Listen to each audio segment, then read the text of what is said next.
오늘의 본문은 영적인 전쟁을 이해하는 데 있어서 굉장히 대표적인 성경의 본문이라고도 할 수 있는 중요한 본문입니다.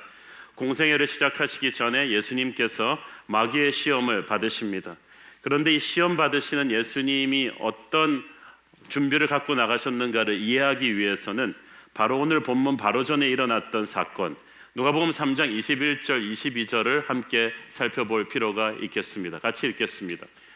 시작. 백성이 다 세례를 받을새 예수도 세례를 받으시고 기도하실 때에 하늘이 열리며 성령이 비둘기 같은 형체로 그의 위에 강림하시더니 하늘로부터 소리가 나기를 너는 내 사랑하는 아들이라 내가 너를 기뻐하노라 하시니라. 예수님께서 요단강에서 성령을 받으시고 가셨다. 이게 굉장히 중요합니다. 예수님께서 요단강에서 인간의 육체를 입으시고 세례를 받으신 뒤에 기도하셨습니다. 기도하시니까 하늘문이 열렸습니다. 여러분이 기도하면 하늘문이 열릴 것입니다. 세상을 보고 있으면 절망이 솟아날 것입니다. 기도하면 소망이 솟아날 것입니다. 하나님의 백성들은 항상 영의 눈을 들어서 하늘을 봅니다. 하늘이 열리는 것을 봅니다. 하늘이 열리면 전혀 다른 세계가 보입니다. 우리의 상식과 경험으로 커버할 수가 없는 초자연적인 4차원적인 영의 세계, 하나님의 세계가 보이는 것입니다. 하늘문이 열리는 것을 본 사람은 결코 절망하지 않습니다. 낙심하지 않습니다. 사람들한테 싫은 소리 몇 마디 들었다고 주저앉지 않습니다. 어떠한 역경도 이겨내는 하나님이 주신 약속을 붙잡고 걸어갈 수 있는 담대함을 하늘을 통해서 받는 것입니다. 하늘이 열린 다음에 어떤 일이 일어납니까? 성령께서 비둘기처럼 주님 위에 임합니다. 온몸을 통해서, 온 인격을 통해서 우리를 채우시는 성령의 임재를 경험하는 것입니다.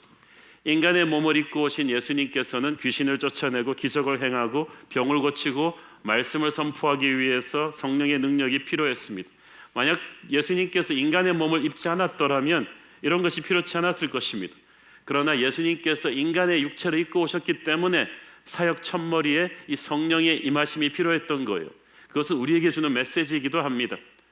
하나님의 사람은 반드시 성령의 충만함을 받고 사역을 시작해야만 됩니다. 높은 자리에 앉는 게 문제가 아니라 그 자리를 감당할 만한 영적인 능력을 하나님의 사람이 받아야 돼요. 여러분이 순장을 맡았다, LCS 코치를 맡았다, 집사가 되었다, 장로가 되었다, 엄청난 성령의 충만함을 받아야 됩니다. 그렇지 않으면 그 다음에 다가오는 마귀의 시험을 이길 수가 없습니다. 그래서 기도하셔야 돼요. 하늘문이 여는 경험을 하셔야 돼요. 우리 주님께서도 인간의 육체를 입으셨을 때 성령의 임재와 충만함이 필요했다면 죄 많고 연약한 우리들이야 두말할 나위가 없을 것입니다. 우리가 어찌 성령의 임재 없이 하나님의 일을 할 수 있겠습니까? 제가 어떻게 성령의 충만함을 갖지 않고 목사를 합니까? 여러분이 성령의 충만함을 받지 않고 단 한 명이라도 변화시킬 수 있습니까? 성령의 임재 없이 어떻게 이 무서운 마귀의 공격을 사람들의 비난과 맞서 싸울 수 있겠습니까? 이 CS 멘토 멘티 이렇게 아름다운 간증의 주인공들도 있지만 첫 주 만나보고 절망에 휩싸인 멘토 멘티도 있습니다. 앞으로 12주를 어떻게 갈 것인가? 성령께서 역사하지 않으셨으면 오늘 이 자리에 앉아있지 못했을 거예요. 인간의 책임과 열심만으로 하나님의 일을 할 수가 없습니다. 우리 모두가 하늘문이 열리는 기도의 체험을 해야만 합니다. 하늘문이 열리면서 성령이 임하는 체험을 해야 합니다. 성령이 임하시면서 하늘아버지의 소리가 들립니다. 너는 내 사랑하는 아들이다. 내가 너를 기뻐한다. 하늘아버지의 소리는 축복의 소리입니다. 은혜의 소리입니다. 우리가 영적으로 누구인지를 선포해 줍니다. 이 음성을 들은 사람은 마귀가 뭐라고 해도 흔들리지 않아요. 세상이 뭐라고 해도 흔들리지 않아요. 예수님이 이 음성을 들으시고 성령의 충만함을 받으시고 마귀 시험 받으셨기 때문에 마귀가 하는 말이, 그 간교한 말이 먹혀들지를 않은 거예요. 하나님의 말씀으로 채워졌기 때문에 마귀의 공격이 들어갈 수가 없습니다. 예수님이 그 후로도 수많은 사람들의 비난과 공격을 당했지만 그들의 말에 예수님이 상처받지 않으셨어요. 흔들리지 않으셨어요. 하나님의 사람을 듬뿍 받은 자에게, 하나님의 음성을 귀가 쩌렁쩌렁하도록, 영혼이 촉촉하도록 들은 사람에게는 마귀의 말이 힘이 없습니다. 사람들의 비난이 문제가 되지 않습니다. 사역을 시작할 때 하나님의 음성 듣고 시작하기를 바랍니다. 하나님의 말씀을 굳게 붙잡고 시작하기를 바랍니다. 그래야 마귀를 이깁니다. 자, 그런데 이 성령께서 이 은혜 충만한 요단강에서 광야로 예수님을 인도해 가십니다. 오늘의 본문 1절 읽습니다. 시작. 예수께서 성령의 충만함을 입어 요단강에서 돌아오사 광야에서 40일 동안 성령에게 이끌리시며. 저기서 성령이라는 말이 연거푸 2번 나옵니다. 요단강에서 성령님께서 예수님을 충만하게 하시고 또 성령님께서 요단강에서 광야로 예수님을 옮겨가셨다. 자, 요단강은 축복의 자리예요. 하늘문이 열린 예배의 자리입니다. 성령이 쏟아진 은혜의 자리입니다. 체험의 자리예요. 영적인 감동이 있는 곳입니다. 근데 광야는 달라요. 외로운 곳입니다. 아무도 없어요. 물이 없어요. 떼약볕이 내려집니다. 당장 한순간을 살아남는 것이 힘든 그런 무서운 곳입니다. 그런데 성령께서 최고의 자리 요단강에서 최악의 자리 광야로 예수님을 옮겨가셨다. 여러분, 하나님의 인도하심을 받으면 항상 푸른 초장 잔잔한 물가로 가는 줄 아십니까? 아니에요. 성령의 인도하심을 받아갔는데 이게 웬일이요? 딱 광야가 나오는 거예요. 그러나 그렇다 할지라도 그 광야에는 푸른 초장이 주지 못하는 또 축복이 있는 줄을 믿으십시오. 의미가 있었어요. 조금 있다가 나옵니다. 오늘날 너무나 많은 크리스천들의 문제는 은혜의 자리 요단강에만 머물러 있길 원하고 고통스럽지만 하나님의 사명이 기다리는 광야로 가려 하지 않는다는 것입니다. 그런데 주님은 다르셨어요. 하늘 보자 버리고 낮은 땅으로 내려오는 것도 주저하지 않으셨고 땅에서도 이 요단강에서 광야로 가는 것에 대해서 주저함이 없었습니다. 성령 충만한 사람도 광야로 이끌림을 받습니다. 성령의 이끌림을 받아서 사탄의 시험을 받기도 합니다.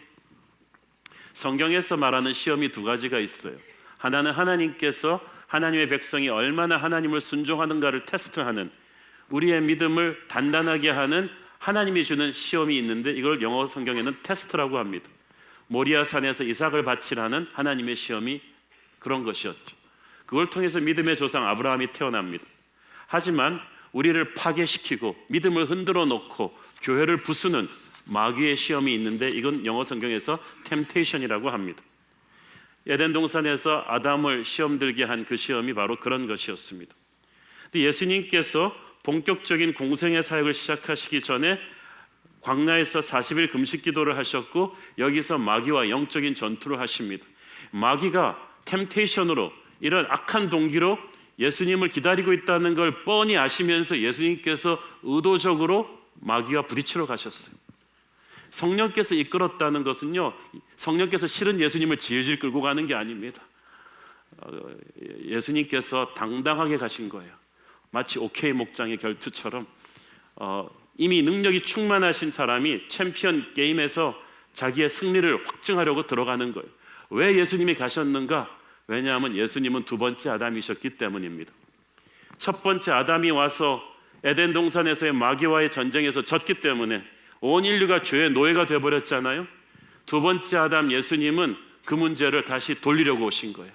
이걸 역전을 시켜야 돼요. 마귀와의 한판 승부를 다시 벌여서 이 온 인류를 죄의 사슬에서 끊어내야만 되는 거예요. 그래서 이 공생에 시작하시기 전에 마귀와의 한판 승부는 십자가에서 이루실 예수님의 완전한 승리의 서막인 거예요. 그래서 예수님은 마귀를 일단 꺾어놓고 이 3가지 시험에서 마귀를 꺾음으로 말미암아 에덴 동산에서 아담이 겪었던 그 패배를 다시 한번 역전시키는 대반전이 일어나기 시작하는 것입니다. 예수님은 그런 영적인 승리를 가슴에 품으시고 승리할 걸 전제하시고 이 마귀의 시험을 당하신 것입니다. 첫 번째 시험입니다. 3절 읽습니다. 시작. 마귀가 이르되 네가 만일 하나님의 아들이거든 이 돌들에게 명하여 떡이 되게 하라. 쉽게 말해서 하나님을 이용해서 너의 육체의 필요를 채워라는 것입니다. 마귀는 우리가 가장 약할 때 약점을 치고 들어옵니다. 배불러서 배고픈 사람에게 이 떡 유혹은 별로 시험이 되지 않습니다. 그런데 예수님은 지금 줄이셨어요. 40일 금식을 했단 말이에요. 마귀는 타이밍이 아주 기가 막힙니다. 우리가 가장 약할 때 가장 약한 걸 가지고 공격합니다. 그래서 마귀에게 약점 잡히면 안 됩니다. 예수님에게는 능력이 있었어요. 돌을 떡으로 바꾸는 정도가 아니라 아무것도 없는 데서도 떡을 만들 수 있는 능력이 계셨어요. 오병이어의 기적이 그것을 나중에 증명하지 않습니까? 그렇지만 힘이 있다고 그것을 하나님의 뜻이 아닌 내 자신의 욕구를 위해서 막 써버리면 안 되죠. 우리가 먹고 사는 문제에 걸리면 누구나 다 약해집니다. 그래서 이 먹고 사는 문제에서 우리는 정말 기도해야 되는 거예요. 하나님의 뜻을 구별해서 생각해야 되는 것입니다. 문제는 이 마귀가 이 떡 문제를 통해서 하나님과 예수님과의 관계를 이간질하려 했다는 것입니다. 네가 만일 하나님의 아들이거든, 이 말은 너 하나님의 아들 맞아라고 의심하는 게 아니라 네가 진짜 하나님의 아들이니까 그에 걸맞는 대우를 받으라는 것입니다. 아니 이 땅의 왕자들도 호의호식하면서 사는데 너 하늘과 땅을 다스리는 하나님의 아들인데 왜 이 고생하고 있느냐? 너도 좀 거기에 걸맞는 대우를 받아라. 당연히 이 정도는 누릴 자격 있지 않니? 오늘날 우리에게도 이런 유혹이 쉴 새 없이 옵니다. 너 하나님의 자녀인데 그렇게 하나님한테 잘했는데 술 담배도 안 하고 그렇게 교회 다녔는데 너 병 나아야 되지 않아? 하나님이 너한테 그 정도는 갚아줘야 되지 않아? 너 교회 그만큼 헌금했는데 사업이 좀 풀려야 되지 않아? 너 하나님의 자녀인데 교회를 그렇게 열심히 했는데 왜 네 아들이 대학에 떨어지지? 하나님이 너한테 이 정도는 보상해줘야 되는 거 아니야? 이게 다 네가 하나님의 자녀니까 돌이 변화의 떡이 되게 하라는 유혹입니다. 그렇지 않으면 하늘아버지는 너한테 못된 사람이다. 하나님과 우리의 관계를 이간질시키는 거예요. 여러분, 물질 문제를 하나님의 사랑과 연결시키지 마십시오. 가난하다고 해서 하나님이 여러분을 저주한 것입니까? 하나님이 여러분을 찍은 것입니까? 그렇지 않아요. 가난할 때도 부할 때도 하나님의 사랑은 변함없습니다. 결코 눈에 보이는 축복과 하나님의 사랑을 연결시키지 마십시오. 그건 마귀가 하는 유혹입니다. 4절 읽습니다. 시작. 예수께서 대답하시되 기록된 바 사람이 떡으로만 살 것이 아니라 하였느니라. 자, 여기서 떡으로만 살 것이 아니라는 이 말을 잘 보세요. 예수님이 물질의 필요 자체를 부인하신 것은 아닙니다. 그랬더라면 떡으로 살 것이 아니라 그랬을 거예요. 그런데 예수님은 인간이 공기 마시면서 살 수 없다는 거 아셨어요. 떡도 필요하다는 거 아셨습니다. 그러나 떡으로만 살 것이 아니라는 말이 무슨 말입니까? 돈이 너의 신이 돼서는 안 된다는 거야. 필요해서 쓰는 것이지, 필요해서 먹는 거지, 거기에 너의 예배를 주지 마라, 마음을 주지 말라는 것입니다. 우리가 이 떡을 그냥 떡 먹는 정도가 아니라 이것을 인생의 절대 가치로 만드는 게 문제예요. 요한일서 2장 15절 17절 시작. 이 세상이나 세상에 있는 것들을 사랑하지 말라. 누구든지 세상을 사랑하면 아버지의 사랑이 그 안에 있지 아니하니 이는 세상에 있는 모든 것이 육신의 정욕과 안목의 정욕과 이생의 자랑이니 다 아버지께로부터 온 것이 아니요 세상으로부터 온 것이라. 이 세상도 그 정욕도 지나가되 오직 하나님의 뜻을 행하는 자는 영원히 거하느니라. 아멘. 제가 먹고 사는 문제에 걸리면 다 약해진다고 말씀드렸죠. 보릿고개 시절에 한국교회 기도 제목은 어떻게 하면 성도들이 배 안 굶고 사는 시대가 올 것이냐. 그런데 그 시대를 우리가 지나왔는데도 이제는 무엇을 걱정합니까? 아직까지도 우리 기도의 대부분은 먹고 사는 문제예요. 희한하죠. 마귀는요, 의식주 문제가 해결된 뒤에는 더 좋은 것, 더 새로운 것, 더 편한 것을 가져야 행복할 것이라고 우리를 끊임없이 유혹합니다. 그래서 우리로 하여금 세상에서 그냥 사는 게 아니라 세상을 사랑하게끔 만듭니다.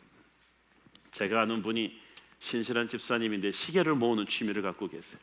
세이코, 오메가 뭐 역사별로 시계가 쫙 있어요.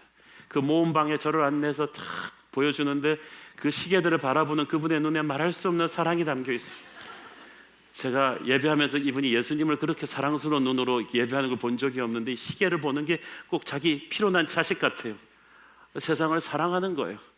여러분, 그냥 시계는 차는 거지 사랑하는 게 아니에요. 그런데 마귀가 그렇게까지 우리를 푸시할 수 있다는 것입니다. 그러면 하나님에 대한 사랑이 식어버립니다. 여기서 예수님께서는 신명기 8장 3절의 말씀을 인용해서 사탄을 물리치시죠. 신명기 8장 3절 시작. 너를 낮추시며 너를 줄이게 하시며 또 너도 알지 못하며 네 조상들도 알지 못하던 만나를 네게 먹이신 것은 사람이 떡으로만 사는 것이 아니요 여호와의 입에서 나오는 모든 말씀으로 사는 줄을 내가 알게 하려 하심이니라. 자, 보세요. 물질이 필요한 거 주님이 아세요. 그래서 하나님이 직접 만나를 먹였어요. 오늘도 하나님은 여러분이 버는 돈은 하나님이 주는 만나인 줄로 믿으세요. 하나님이 주신 거예요. 근데 먹이시는데 중요한 것은요, 이것도 여러분이 붙잡아야 될 대상은 아니라는 거예요.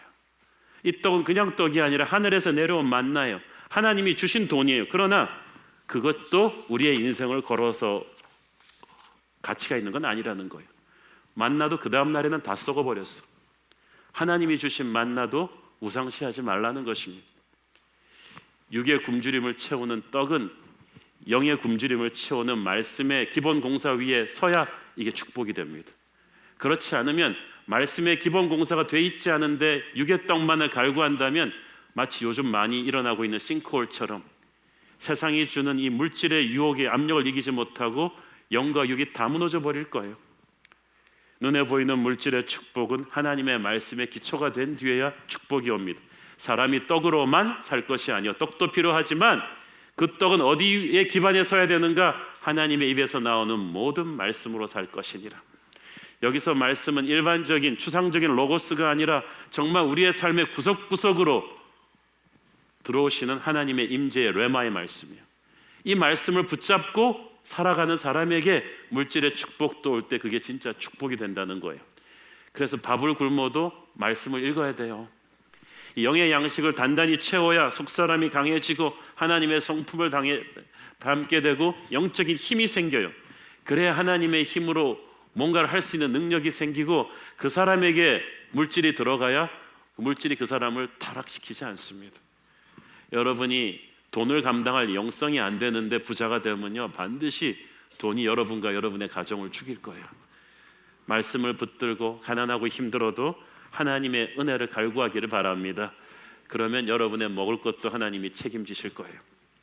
두 번째 시험은 내게 절하라 그리고 천하만국을 가져라는 것이었습니다. 자, 중요한 건 마귀가 또 왔습니다. 첫 번째 시험에 실패하고 갔다고 포기하지 않고 또 온 거예요. 작년에 왔던 각설이 죽지도 않고 또 왔네. 조금 전에 왔던 마귀 죽지도 않고 또 왔네. 여러분 오늘 마귀를 물리쳤다고 해서 안심하지 말라요. 돌아서면 또 온다는 거예요. 더 센 놈이 오는 거예요. 더 지혜롭고 더 간교하고 지난번에 썼던 방법과는 전혀 다른 방법을 들고 오기 때문에 마귀의 시험은 기도하지 않으면 깰 수가 없어요. 많은 사람들이 믿는 사람들이 세상적인 성공을 이루는 하나의 방편으로 이 신앙을 이용하려고 합니다. 그런데 하나님의 자녀들이 그렇게 세상적인 그 성공의 야심에 사로잡혀 있다면 성령께서 슬퍼하세요.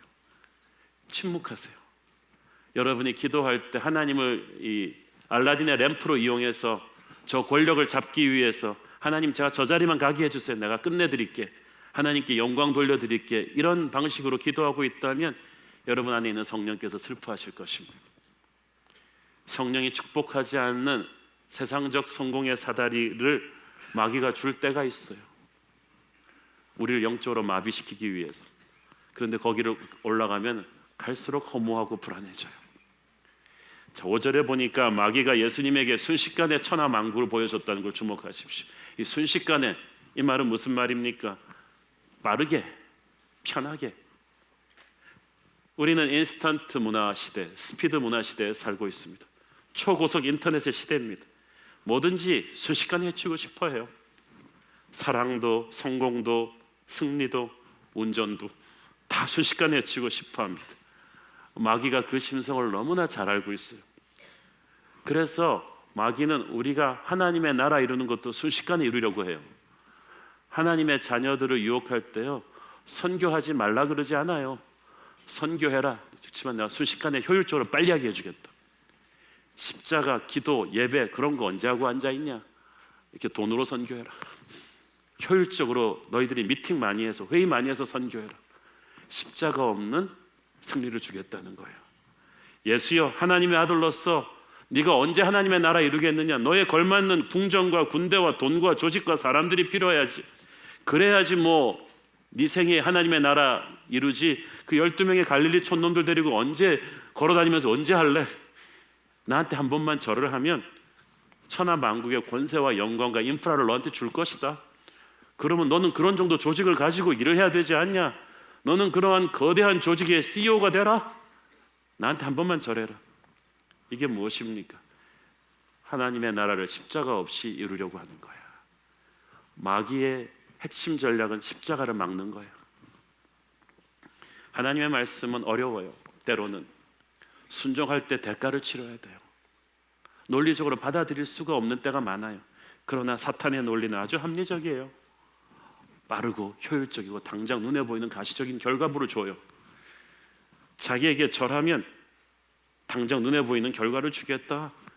힘을 줄 텐데 고난 없이 주겠다. 새빨간 거짓말이죠. 진리는 언제나 대가를 치러야죠. 고난 없이 되는 게 어디 있어요? 십자가를 통과하지 않는 부활이 어디 있어요? 그런데 마귀는 항상 그렇게 속여요.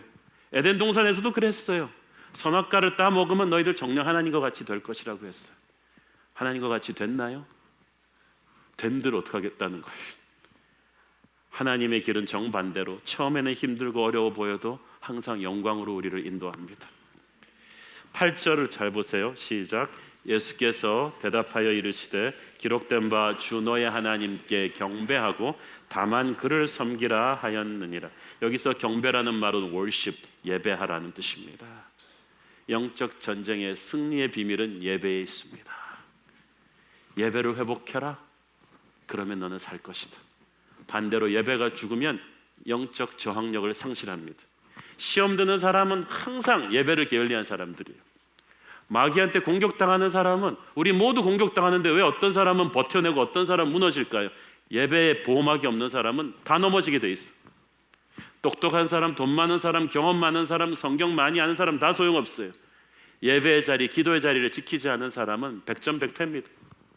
마귀가 그냥 훅 불목 확 넘어져요. 마귀는 항상 빠른 길, 지름길의 유혹으로 우리를 부숩니다. 십자가를 피하라고 합니다. 세상의 성공을 주겠다고 했어요. 자기에게 절만하면. 여기서 절하라는 말이 그냥 굽복하라는 말이 아니에요. 절하라는 말이 월십, 예배하라는 거예요. 마귀는 하나님이 우리에게 받으시는 예배를 질투하는 거예요. 예배를 받기 원해요.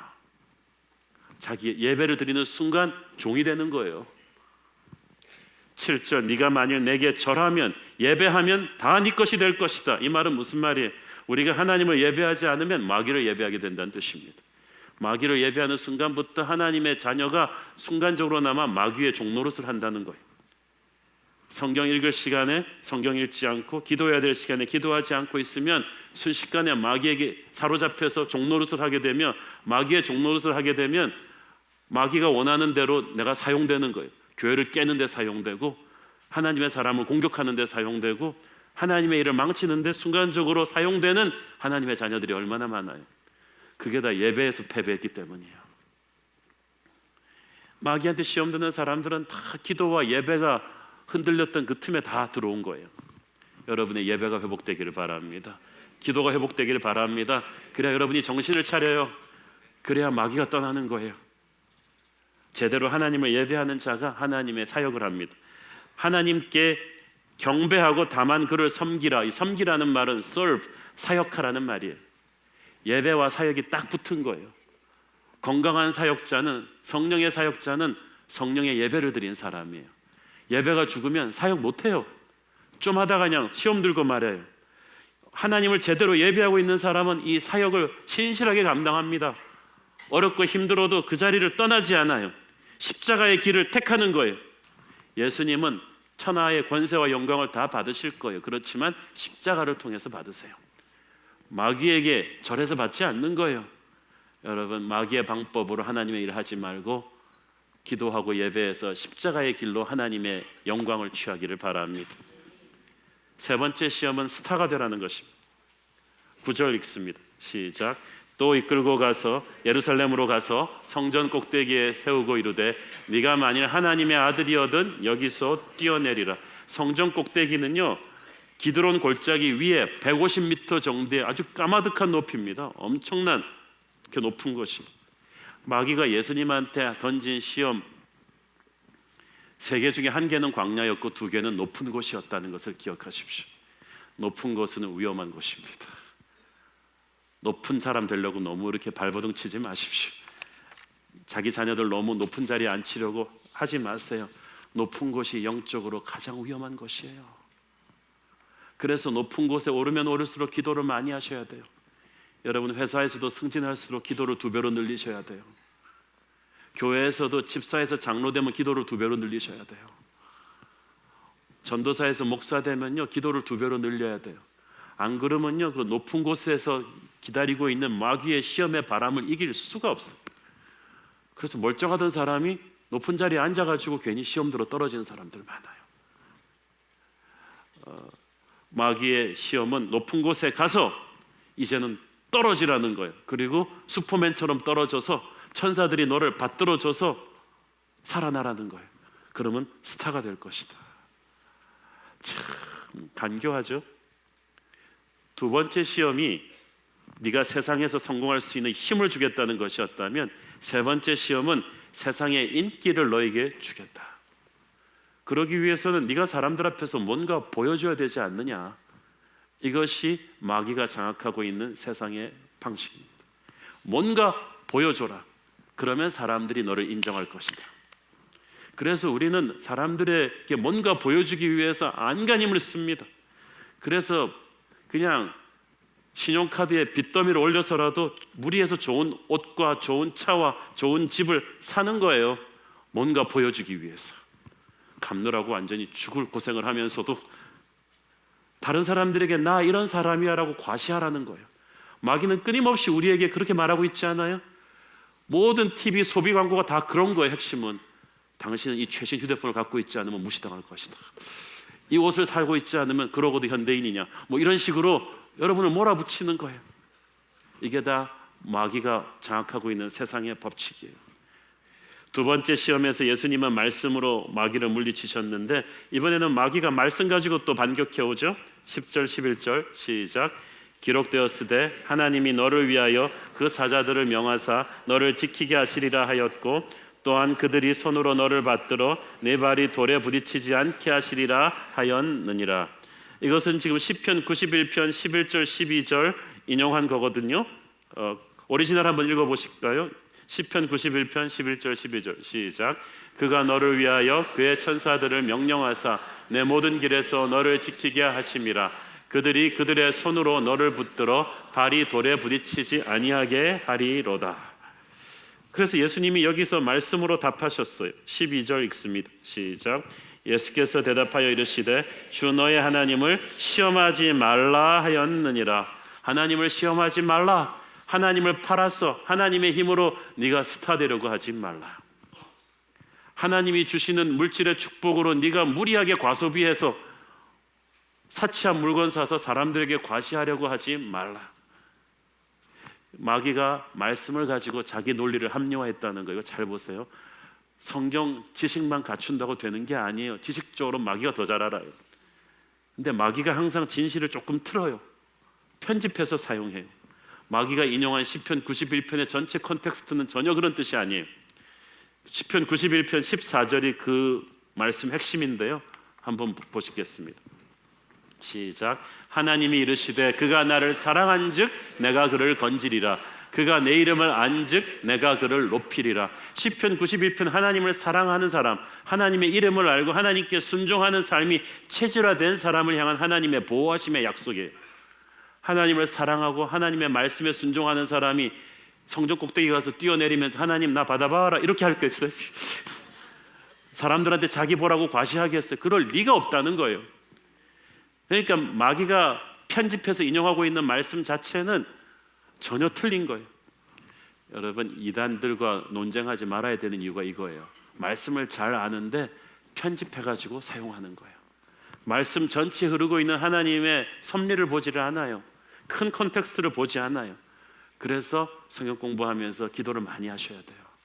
우리 교회에서 성경 속으로 가르칠 때 그래서 전체의 틀을 보게 가르치잖아요. 전체를 보셔야 됩니다. 거짓을 구별할 수 있는 영적인 식별력이 여러분에게 있어야 되는 거예요. 예수님과 마귀의 이 대결의 관전 포인트가 몇 가지가 있어요. 첫째는 예수님은 사탄의 시험을 인간으로서 이기셨습니다.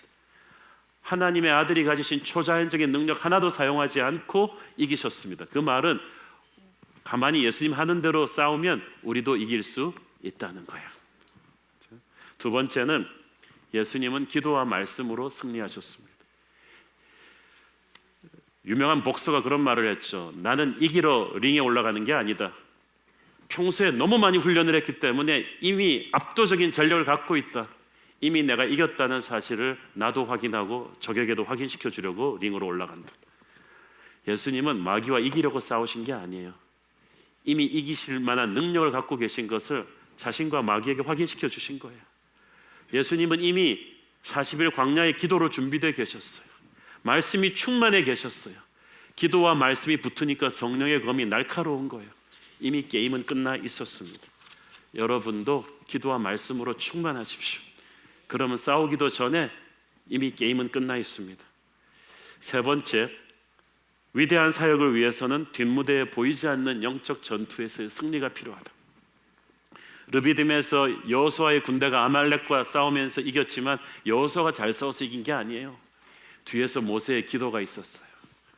하나님의 어떠한 승리도 보이지 않는 기도의 백업 없이 되는 일은 한 번도 없습니다. 저는 새로운 교회 우리 중보기도팀 150명이나 계시고 또 위에서 기도하시는 분들이 많으신데 교회를 위해서 기도하는 그 기도의 용사들의 기도가 오늘날 새로운 교회의 부흥을 만들었다고 저는 믿습니다. 그래서 초전박살 기도해서 일단 마귀를 꺾어야 돼요. 그렇게 해야 우리의 사역에 승리할 수가 있습니다. 네 번째, 영적 싸움은 아직 끝나지 않았다. 13절 같이 읽습니다. 시작. 마귀가 모든 시험을 다한 후에 얼마 동안 떠나니라. 우리가 영적으로 이기면 마귀가 떠납니다. 할렐루야. 여러분에게서 마귀가 떠나기를 바랍니다. 마귀는 져야 떠나요. 중요한 말이에요. 마귀가 이기면 절대 마귀는 안 떠납니다. 무승부로 돼도 안 떠납니다. 여러분이 이겨야 마귀가 떠나는 줄로 믿습니다.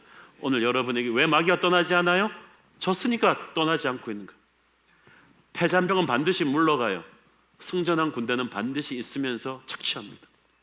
여러분, 지속적으로 마귀에게 눌리고 있는 분들은 아직 떠나지 않은 거예요. 여러분 안에 성령이 오늘 기름 부으셔서 여러분을 누르고 있던 마귀가 떠나기를 바랍니다. 가정을 누르고 있던 마귀가 떠나기를 바랍니다. 예수님한테서 지니까 떠났어요. 근데 얼마 동안 떠났습니다. 이 말을 번역해 보면 더 좋은 기회가 올 때까지 떠났다는 거예요. 마귀는 다시 돌아옵니다. 겟세마네 동산에서 다시 돌아와서 예수님을 십자가에 못 박기까지 몰아붙이는데 예수님 주변을 공격해요. 가룟 유다를 들쑤시고 베드로를 부인하게 만들고. 마귀가요, 여러분이 강하면 여러분 주변 사람들을 공격합니다. 인간적으로 가장 친했던 사람들을 조심하십시오. 같이 기도로 하나가 돼야지 인간적인 정으로 하나가 되면 반드시 그 사람을 통해서 마귀의 공격이 옵니다. 조심하십시오. 그런데 우리는 이깁니다. 마태복음 4장 11절에 보니까 마귀가 예수를 떠나고 나서 천사들이 와서 예수님을 수종들었다고 했습니다. 저는 그것이 하나님의 위로라고 생각해요. 마귀와 싸우느라고 예수님이 너무 지치셨으니까 천사들이 와서 예수님을 격려하고 위로하고 축복하고 승리의 축제를 벌입니다. 여러분이 마귀와 싸워서 이기면 그때 하나님의 천사가 와서 여러분을 격려하실 줄로 믿습니다. 마지막으로 예수님은 영적 권위로 마귀를 압도하셨습니다. 12절에 보니까 예수님께서 마지막 시험을 이기실 때 마귀한테 일일이 대답해 주지 않았어요. 설명해 주지 않았어요. 마귀는 자꾸 우리 보고 설명하라 그래요. 자기를 설득하라 그랬는데 no, 그럴 필요 없다는 거예요. 주 너의 하나님을 시험하지 말라. 이 말은 무슨 말이에요? 이건 영적 권위의 문제예요. 시험관의 권위가 있잖아요. 학생은 그 권위를 순종해야 돼요. 시험관이 내는 시험 문제 풀어야 되고요. 시험관의 채점 결과를 순복해야만 되는데 예수님께서 말씀하시기를 야 마귀 너 마치 자기가 시험관인 것처럼 행동한다. 하나님이 네 시험 문제 풀어야 되는 네 권위 밑에 있는 학생인 것처럼 행동하는데 천만의 말씀이 세팅이 잘못된 거야. 하나님이 너의 위에 있는 권위야. 하나님은 너의 시험을 푸실 분이 아니야. 그러므로 사탄아 물러가라. 우리가 마귀랑 싸울 때 이렇게 싸워야 돼요. 인간적인 논리로 말싸움할 필요 없어요. 이단들이 똑똑해요. 논리로 설명하고 싸우면 다 말려들게 돼 있어요. 마귀는 예수의 이름의 권세로 선포하고 내쫓는 것입니다. 물리치는 것입니다. 예수의 보혈로 물리치는 거예요. 서로 사랑하는 힘으로 물리치는 것이고 기도와 말씀의 검으로 물리치는 것이지 설득하고 대화하는 게 아니라는 거예요. 그래서 마귀는 그런 영적인 권위가 살아있는 사람을 가장 두려워합니다. 그 사람이 지키고 있는 가정을 뚫지 못해요. 그 사람이 지키고 있는 교회를 뚫지 못해요. 시험하고 공격하다가도 금방 패배하고 물러갑니다. 저는 우리 새로운 교회가 성령의 기름 부으심, 예수의 보혈, 기도와 말씀으로 가득가득 차서 마귀가 흔들지언정 뚫지 못하는 그런 교회가 될 것을 믿습니다. 오늘 여러분의 가정을 흔들고 있던 마귀가 예수 이름의 권세로 쫓겨나갈 것을 선포합니다. 교회를 흔들고 있던 마귀의 권세가 쫓겨나갈 것을 선포합니다. 이것은 하나님의 약속이고 축복입니다. 기도하시겠습니다.